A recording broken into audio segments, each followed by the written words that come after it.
Hello friends, welcome to my channel. I am Nishan and you are watching motor burst. So friends, जब भी आप कोई vehicle खरीदने जाते हैं तो वहाँ पर आपको एक स्पेक शीट प्रोवाइड की जाती है। उस स्पेक शीट में बहुत से टर्म्स होते हैं एंड वी गॉट कंफ्यूज कि ये टर्म्स है क्या, एंड वहीं पे कुछ इंजन स्पेसिफिकेशन होते हैं। So I am gonna talk about 4 main parts today, which is the CC, the torque, the RPM and the HP, which is the horsepower. So without wasting any time, let's get started.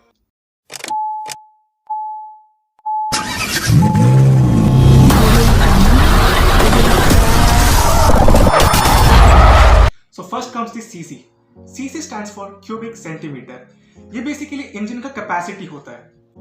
अब हमें पता है कि maths की term में अगर कोई भी लेंथ का हम क्यूब कर दे तो वो उसका वॉल्यूम बन जाता है। Therefore, CC is the volume of the engine. अब जो ये वॉल्यूम है वो बेसिकली किस चीज की वॉल्यूम है? जो हमारा इंजन होता है वो बेसिकली पिस्टन एंड सिलेंडर के अरेंजमेंट से बना होता है। अगर हम एक सिंगल पिस्टन और सिलेंडर की बात करें तो जो पिस्टन होता है वो एक्चुअली सिलेंडर के अंदर अप एंड डाउन मूव करता है। जो मूवमेंट में जो अप पोजीशन से लेकर डाउन पोजीशन की जो वॉल्यूम स्वेप्ट हुई है उस वॉल्यूम को हम सीसी कहते हैं। अब हमने सीसी तो देख लिया, बट कई जगह पर आपने देखा होगा कि लिखा होता है 1.2 लीटर, 2.4 लीटर, 5 लीटर। तो अब हम तो सीसी पढ़ रहे थे, अब ये लीटर कहाँ से आ गया? लीटर टू सीसी का कन्वर्जन होता है 1 litre equals to 1000 cubic centimetre और 1000 सीसी। देयरफॉर अगर कहीं भी लिखा हो 1.2 लीटर, 2.4 लीटर, दैट मींस अगर 1.2 लीटर है तो 1200 सीसी का इंजन है, 2.4 लीटर मींस 2400। जो भी टर्म है उसको आप 1000 से मल्टीप्लाई कर दो। तो अगर कहीं 5 लीटर है that means 5 into 1000 which is 5000 CC का वो इंजन है। Let's talk about power now. तो जो पावर होती है वो बेसिकली दो टर्म से मिलकर बनती है। First one is the torque and second one is the RPM. अब टॉर्क क्या होता है? टॉर्क बेसिकली ट्विस्टिंग फोर्स या ट्विस्टिंग मूवमेंट को कहते हैं। एग्जांपल के लिए I have a spanner right here. आपको पता ही होगा कि स्पैनर का यूज क्या करते हैं, हम नट को टाइट या लूज करने के लिए करते हैं। सो लेट अस अज्यूम कि ये हमारा नट है एंड मैं इस स्पैनर को यहाँ लगा रहा हूँ। तो ये जो मैं ट्विस्ट प्रोवाइड करवा रहा हूँ, मान लीजिए मैं इसको टाइट कर रहा हूँ, ये जो ट्विस्ट प्रोवाइड हो रहा है, ये जो फोर्स लग रहा है, इसी ट्विस्टिंग फोर्स को हम टॉर्क कहते हैं। तो टॉर्क का बेसिक फॉर्मूला होता है फोर्स इनटू डिस्टेंस। तो अगर हम यहाँ देखें तो ये जो ट्विस्टिंग फोर्स लग रहा है, ये ट्विस्टिंग फोर्स, और ये जो डिस्टेंस है, इससे हम टॉर्क को कैलकुलेट कर सकते हैं। हमने तो देखा टॉर्क होती क्या है, बट इसका यूज क्या है? तो टॉर्क का यूज है इनिशियल पिकअप। जितना ज्यादा आपका टॉर्क होगा उतनी इजीली आपकी कार पिकअप लेगी। अगर आप देखें कि कहीं पे लिखा हो कि 40 न्यूटन मीटर और 36 न्यूटन मीटर, 15 न्यूटन मीटर, तो ये जो न्यूटन मीटर ये एक्चुअली टॉर्क की यूनिट है। तो ये बेसिकली यही बता रही है कि कितना टॉर्क है आपके इंजन में।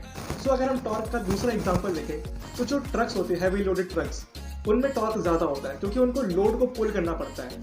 तो जितना अच्छा उनका टॉर्क होगा वो उतना इजीली लोड को पुल कर पाएंगे। अब देखते हैं कि आरपीएम क्या होता है। आरपीएम स्टैंड्स फॉर रिवॉल्यूशन पर मिनट। अब ये रिवॉल्यूशन किस चीज की? तो जैसे कि मैंने बताया था कि इंजन में होता है पिस्टन एंड सिलेंडर। जो पिस्टन होता है वो बेसिकली क्रैंक शाफ्ट से कनेक्टेड होता है। तो पिस्टन के मूवमेंट से क्रैंक शाफ्ट मूव करती है। तो पिस्टन एक्चुअली रेसिप्रोकेट करता है एंड जो क्रैंक शाफ्ट होता है वो रोटेट करता है। ये जो क्रैंक शाफ्ट की रोटेशन है, यही रोटेशन 1 मिनट में कितनी हो रही है, वही होती है हमारी RPM. The rotation of the crank shaft in a minute is the RPM of the crank shaft. तो जैसा कि मैंने बोला, जो पावर है it is the combined force of torque and RPM. जो पावर की यूनिट होती है वो एक्चुअली वॉट या फिर किलोवाट में होती है। अगर कहीं लिखा हो कि 35 kilowatt at 6000 RPM, that means कि 6000 आरपीएम में आपको 35 किलोवाट की पावर मिलेगी। Next comes the horse power. अब ये हॉर्स पावर क्या है? बेसिकली एक साइंटिस्ट थे जिनका नाम था जेम्स वॉट। उन्होंने एक्चुअली हॉर्स पावर को डिस्कवर किया था। ही डिड एन एक्सपेरिमेंट जिसमें उन्होंने एक 550 पाउंड का वेट लिया था और उसको पुली के थ्रू एक हॉर्स के साथ बांध दिया था। उसके बाद उन्होंने देखा कि उस 550 पाउंड के वेट को 1 सेकंड में वो हॉर्स 1 फीट जब राइज करे तो जितनी पावर वो हॉर्स लगाए वो एक हॉर्स पावर होती है। What's the benefit of this horse power? अगर आपको स्पीड चाहिए, एक्सेलरेशन चाहिए, fast acceleration, then you need higher horse power. इसीलिए आपने देखा होगा कि जितनी भी सुपर कार्स होती है उनमें 500, 800, 1000 हॉर्स पावर होती है। इसलिए वो 0 to 100 in just 3 second complete कर लेते हैं। वही हम अगर अपने लो बजट कार्स की बात करें तो उसमें मैक्सिमम 100 to 200 हॉर्स पावर होता है और उनको 14 सेकंड लग जाते हैं 0 to 100 कैरी करने में।